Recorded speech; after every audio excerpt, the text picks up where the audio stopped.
Have you ever wished you had a little bit more space on your desktop? Of course. Have you ever wished that all of your favourite web content, your web widgets that you're trying to organise, you've got a Google widget, you've got your Facebook widgets, you've got your MySpace widgets, scattered all over the web. You wish you had them all together in one place right where you need it. What 360 Desktop does is extend the standard Windows desktop as a 360-degree panoramic space and enables any web content to be delivered into the desktop outside of the browser, so in a virtually unlimited desktop space. So a user will find it for the first time on MySpace or Facebook as what we call a 360 widget. The user will then click to download it, and on their desktop it will then give users the ability to pan around their desktop to work on multiple applications. So I have my Word document open there, my Excel document there, and I can pan around my applications. Right. So where are the widgets? Where are the web widgets? Yep. What I can do is I found a really cool web widget that I like.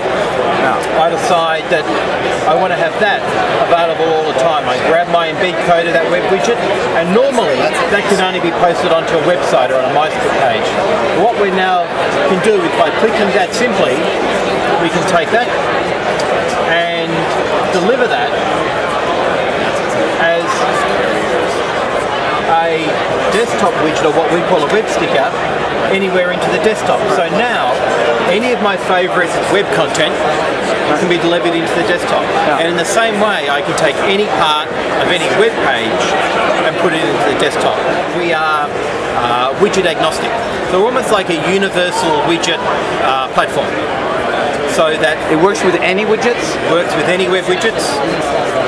It can be your MySpace widgets, your Google widgets, desktop widgets, web widgets, Flash widgets, JavaScript widgets. So any widget content anywhere, you can pull your favourite YouTube video out and deliver that into the desktop in exactly the same way. Software? You download the software. The software is very small. It's about 2 meg for the viewer, and each image is typically under a megabyte each. So it's very small, very low overhead on the system. It doesn't consume very much RAM. You don't notice it operating the system. It was actually developed to run on literally Windows 2000 and above. So it had to be very, very light on the user system. So how does it work? What do you do on the system to make the window 360 degrees? We actually inject over the top of the standard desktop another presentation layer, another desktop layer, so that it embeds with all the native Windows functions, and it brings forward, you might say, all of the Windows functions into our desktop. So we don't actually change anything underneath. So that if I then close down 360 Desktop, my Windows is exactly the same as it was. So I'm not replacing anything, overriding anything, I'm just injecting in between the 360 Desktop layer. So does it work with any application, games and Office and web? Any application. I can take any online game embedded in my 360 Desktop. I can take any web application, a mashup utility, and again create a mashup out of my 360 Desktop. But what I meant is that does it work with I can have you show Office, you show all those applications. Anything that displays on your PC can be navigated around in 360 degrees. So you say it's free? Free. So the business model is advertising? Advertising only for brand advertisers. If a user creates a 360 desktop of their holiday snaps, their family photos, there is never any advertising delivered into their content. Brands will create their own 360 brand channels, and in the same way that you might get an ad in your Messenger application, you might find a small button ad in a navigation utility, but never within the content itself. Okay. Performance-wise, you're saying it's not. Does it slow down the system? No, it doesn't slow down the system.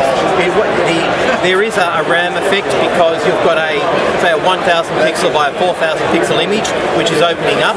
So it's a little bit like if I'm working on a big photograph open on my desktop. That's the only impact it has to performance. It doesn't use any processing power.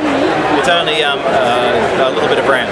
Okay, little bit of RAM. Yeah, because the same as if I'm opening a 20 meg, the equivalent of although we use JP compression, right, it will open it up standard within RAM as a TIFF file. So I may have a 20 meg file sitting in RAM, but that's all. Okay. So last question. Correct.